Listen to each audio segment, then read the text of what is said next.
was always very healthy my entire life.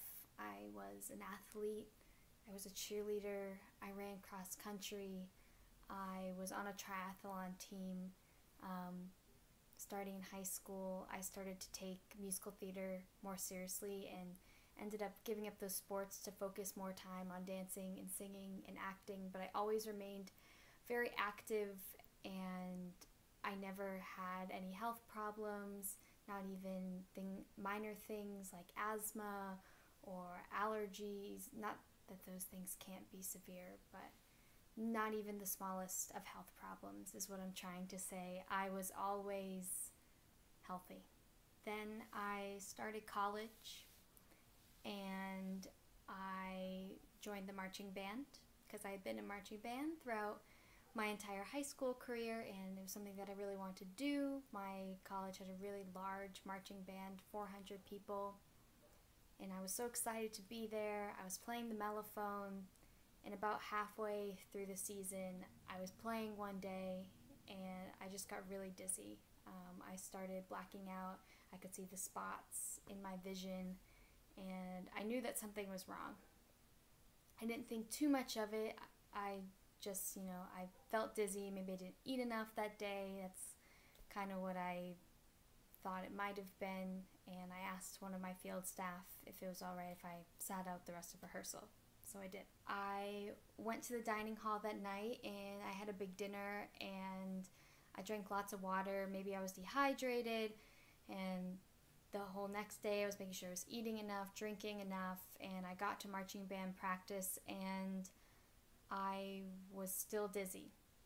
And I didn't know what was wrong, but all I knew is that I was going to get trampled by one of the 400 people who were on the field with me if I continued to try to march and play.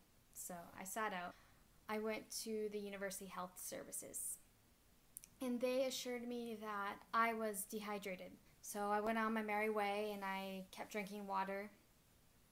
And for the next few weeks, I kept getting dizzy during marching band, but it wasn't dizzy to the point that I was having to sit out. I would just be playing, and all of a sudden I'd get too dizzy, I'd take a second, then I'd jump right back in. I wasn't sitting out for the entirety of rehearsals, so I didn't think too much of it. Fast forward to Christmas Eve, I was working out, getting my Christmas Eve workouts. I could eat all the holiday cookies, and I was on one of those stair climber things, and it started happening again. I started almost blacking out. I could see spots in my vision. I started getting really nauseous. I just knew I didn't feel right. I really thought I was going to throw up or something. So I'm making my way to the bathroom, and I'm just getting so dizzy. And some guy stopped, and he's like, "Are you okay?" Because I had to sit down on my way to the bathroom. At which point, someone called 911, and I was sent to the emergency room because I nearly fainted. And I spent Christmas Eve in the emergency room.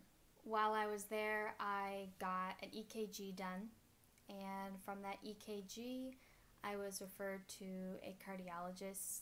I got an IV that day, and I was sent home to celebrate the holidays with my family. I saw a cardiologist, and she ordered an echocardiogram, which is kind of like an ultrasound on your heart, and also ordered a 24-hour Holter monitor. So it's an EKG that lasts 24 hours. And from there, everything was structurally okay with my heart. They couldn't see anything, so they sent me to someone at Mass General who specializes on the left side of the heart. I kid you not, this is a specialty that exists. So I see the cardiologist for the left side of my heart, and she assures me that there's nothing structurally wrong with my heart, which of course is a relief, but at the same time doesn't give me an answer. That's going to be a common theme in my chronic illness story. Relief that it's not one thing, but always wondering what it actually is. And so that's when she told me my brain was clearly sending the wrong signals to my heart. At this point, which was about January to probably about March of my freshman year of college, I started experiencing a lot of convulsive episodes. I would pass out and I would start convulsing, and I didn't know why. It would happen a lot as I was trying to sleep. It would really scare my roommate. I just really didn't know what was going on, but I also didn't know where to go from there because I had seen a cardiologist, and the cardiologist told me that there's nothing structurally wrong with my heart. They don't know what's wrong with me. And so I was really kind of stuck. On March 4th, I was in the production of Rent. I was playing Maureen. I was having the time of my life, dancing and singing, and I was on a table in the middle of an Act 2 run-through about to sing Take Me or Leave Me, which, if you know the show, you know that it's one of the best parts. And I'm about to do that, and I was so excited. It was the first time we were going to run it, and it starts happening again. I start blacking out. I'm seeing the spots. I was like, I need to get off this table. I stopped the run, and from there, someone called 911. And I went to the emergency room, and I ended up staying overnight, getting a lot of tests done. They didn't know what was happening, but while I was there at the hospital, I was having convulsive episodes. They didn't really know what was wrong, and that's when I had my first EEG. I was told that I would have a follow-up appointment with a neurologist. They didn't really tell me what was the matter. They just said that my new neurologist will tell me the results of my test. So fast forward a week or two later, I sit down with my neurologist, and my neurologist tells me that I have complex partial seizure disorder. And I am put on an epilepsy medication. I remember being so happy as soon as I got the diagnosis, but I remember about a week after starting to take this medication, I just became really depressed, and I was really down all the time. I felt like my whole life was over. I felt like musical theater, which is something I'd spent my whole life pursuing, was unachievable with this disorder, and I think I felt that way a lot because it happened in the middle of a run-through of a show that I was really passionate about and really excited about. I didn't really think much of it, and I didn't think that I was possibly feeling this way because of a side effect. You know, I felt like it made sense for me to be depressed. I just got diagnosed with a chronic illness. And at that point, I realized that there was something seriously wrong. And we looked at the side effects of the medication and realized that suicidal thoughts and depression were a side effect of that medication. Well, I called my doctor the next day, and we got me off of that medication. Sometimes these seizure-like episodes would make me lose my memory. Sometimes I would forget the few hours beforehand. Sometimes I would just forget that time that I was passed out for. And sometimes I would remember the time while I was convulsing. Like I don't know how to explain it. I would be conscious, but I might not be able to talk, or I might not be able to hear it, but I can see everything that's going on. Like, I'm conscious of what's going on, I just can't do anything. And I remember always thinking that, yes, I convulse and I have these episodes that kind of look like seizures, but something didn't feel right. I didn't really understand why having epilepsy would also cause me to be dizzy all the time. I didn't understand why it was causing more than just seizures. And so I got a second opinion. I went to Mass General and I saw another epileptologist. And this epileptologist basically looked at all my EEG results and said, you don't have epilepsy, you don't have any sort of seizure disorder. And he said, your case reminds me a lot of this other patient I had though. And he said that this patient, she had something called POTS, postural orthostatic tachycardia syndrome. And so about a month later, I went to go see a POTS specialist, and she had ordered me to get autonomic testing before I could even see her, and we would discuss the results. and I went to go see her for the first time, and she told me that I didn't have POTS. And I remember being devastated because I thought I had finally found the answer, and here this person was telling me that I don't even have this disorder. She was convinced that I had a fainting reflex, also known as vasovagal syncope or neurocardiogenic syncope. That was clear, but she didn't think I had postural orthostatic tachycardia syndrome. So basically, the reason for me fainting and the reason for me being dizzy all the time was kind of answered, but none of my other symptoms, we didn't understand what the cause of those were.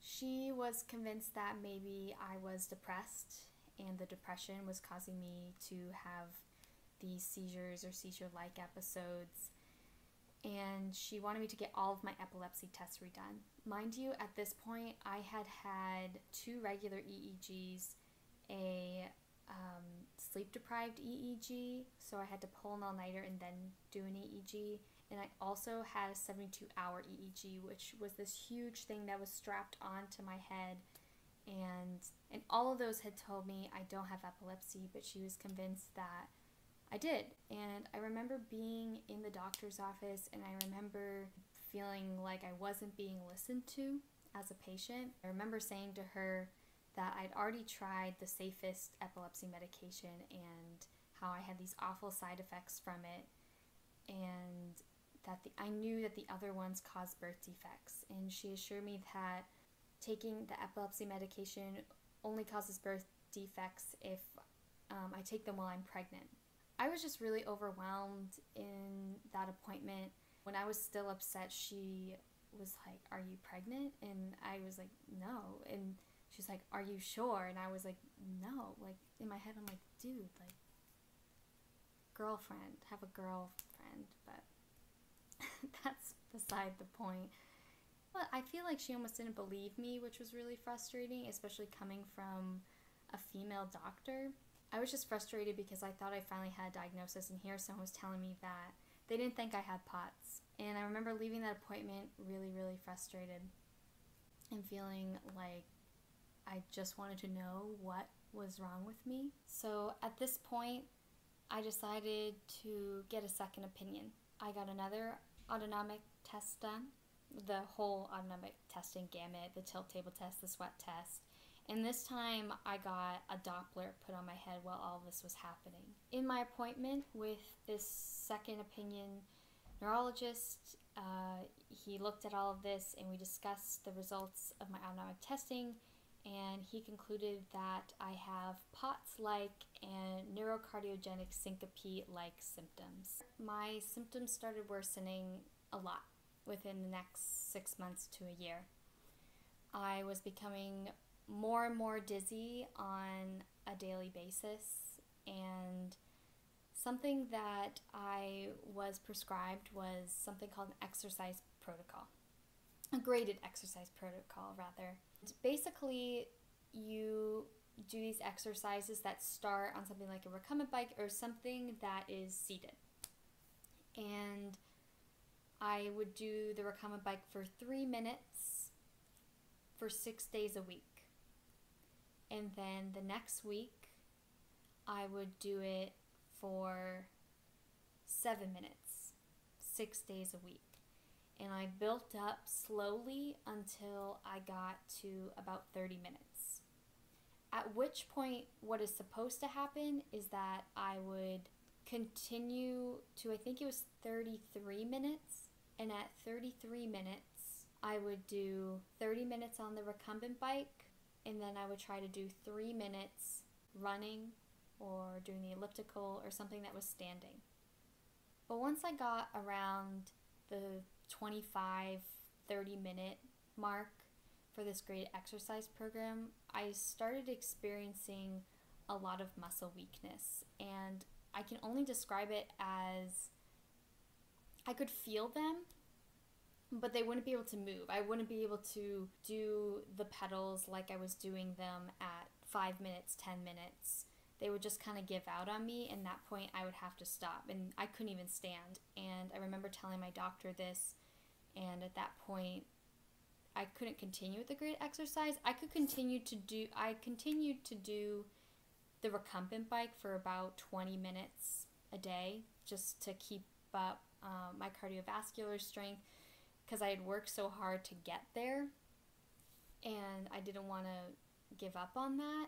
And I started doing that for a while. I ended up stopping, I think about my senior year of college, or maybe my junior year, when I was in a lot of shows and I needed to reserve all of my energy for those shows and my classes, which was really important. And doing 20 minutes on the recumbent bike, it doesn't sound like much, but to me at that point in my health journey was really taxing and was preventing me from sometimes being able to go to class if I was also doing that workout in the same day.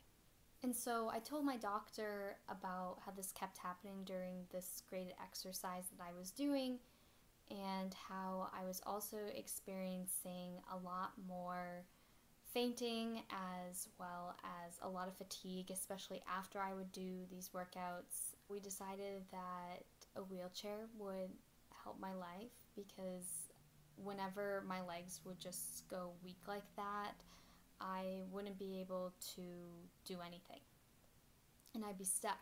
I couldn't get to class. And we decided that a wheelchair would be the best option, because even if that was happening, I'd still be able to wheel myself to class and listen and do everything I had to do, just sit in. Things were pretty okay for a while. I wasn't getting much worse, but I wasn't getting much better. About the time that I moved to Ohio, I was kind of at a loss for what the cause of my dysautonomia is, and really wanting to get to the root of the issue and feeling like I had a doctor who only wanted to treat my symptoms. Then, shortly after I moved to Ohio, I visited the Cleveland Clinic, and that's when I had my first appointment with my current doctor. And I have a whole video about that. If you'd like to know what happened in that appointment, I will leave the link to that video down below. But essentially, it was a really great appointment, and I felt like I finally had a doctor who really wanted to get to the root of the issue and wanted to learn why things were working wrong in my body in order to find the best treatment protocol that we can give me. And so basically, that's where I am today. I've tried some medications, some with more luck than others. I've tried a graded exercise program. I use a wheelchair. I drink lots of water and electrolyte beverages. I have upped my salt intake immensely since being diagnosed with dysautonomia. I've also seen a nutritionist and got put on the low FODMAP diet. Those are all the things that I've tried. So that's where I am at today. I have a diagnosis of POTS, or postural orthostatic tachycardia syndrome, and that causes all different kinds of autonomic symptoms. And I've made a video about dysautonomia and what exactly it entails, and I will also leave that link down in the description below. Where I'm at now is that I'm prepared for the worst, but I hope for the best. So I'm prepared if this is it, this is all my life ever amounts to, or it gets worse from here, that I get even sicker than I am now, that's okay. That's what was meant to be.